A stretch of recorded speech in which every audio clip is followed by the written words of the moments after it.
Joining us now, Director of the National Institute of Allergy and Infectious Diseases and Chief Medical Advisor to the President, Dr. Anthony Fauci. And Dr. Fauci, can you explain why we are discussing vaccine mandates and why we're looking at a mask mandate all over again? Because there are some who say, oh, well, the CDC doesn't know what it's doing. What is it going to be today? Can you explain the reasoning for the change in policy? Well, if the policy you're talking about is the masking in the sense of telling vaccinated people that even though 2 months ago, 60 days ago, the CDC came out with the recommendation that individuals who are vaccinated do not need to wear masks indoors or outdoors, something has changed. And what has changed is the virus.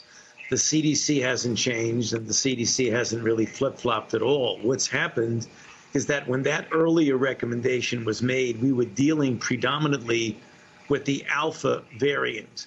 And the Alpha variant, when you look at individuals who are vaccinated, that the level of virus in the nasopharynx of vaccinated people who might get a breakthrough infection, that the level of virus was really very low, indicating that it would be extremely unlikely that a vaccinated person who happened to get infected, and that happens because the vaccine is certainly not 100% effective, that would be very unlikely that they would transmit. However, now we are dealing with the Delta variant, which is really quite a lot more transmissible than the Alpha variant, number one. Number two, the data are clear, the most recent data, that when a person gets infected who has been vaccinated, namely a breakthrough infection, and they get infected with the Delta variant, that the level of virus in their nasopharynx is about 1,000 times higher than with the Alpha variant. And it has been well documented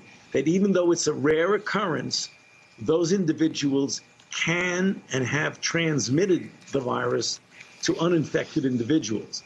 And for that reason, the recommendations and the guidelines have been changed to say that if you are vaccinated, even though you are vaccinated, you are in an indoor public setting in an area of the country with a high degree of viral dynamics, namely the red and orange sections on the CDC chart, then you need to wear a mask, even though you are vaccinated. So, Dr. Fauci, people that are in areas with low vaccination rates, the guidelines are they should wear a mask when they are inside. Is that more to protect other people, from the virus being transmitted to somebody who's already vaccinated, then taking it home and possibly giving it to a child that has not been vaccinated? Because, of course, the numbers are very low for people who get the vaccination who end up in the hospital or end up dying of COVID. Is it mainly to stop the spread to other people? Yeah, it's both, Joe, but it's mainly to really protect the people who are vulnerable that you might inadvertently and innocently come into contact with. I mean, you don't want anyone to get infected. If you're not infected, you're not going to transmit it to someone else. So point number one, to protect you from getting infected.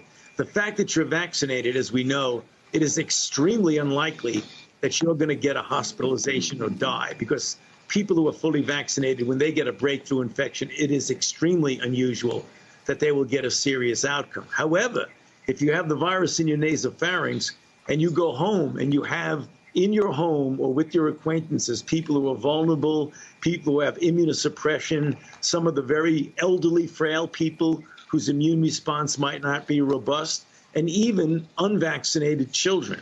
So it's a combination. You protect yourself, but importantly, you don't want to inadvertently bring it back to your home or to another place where you could transmit it to someone else.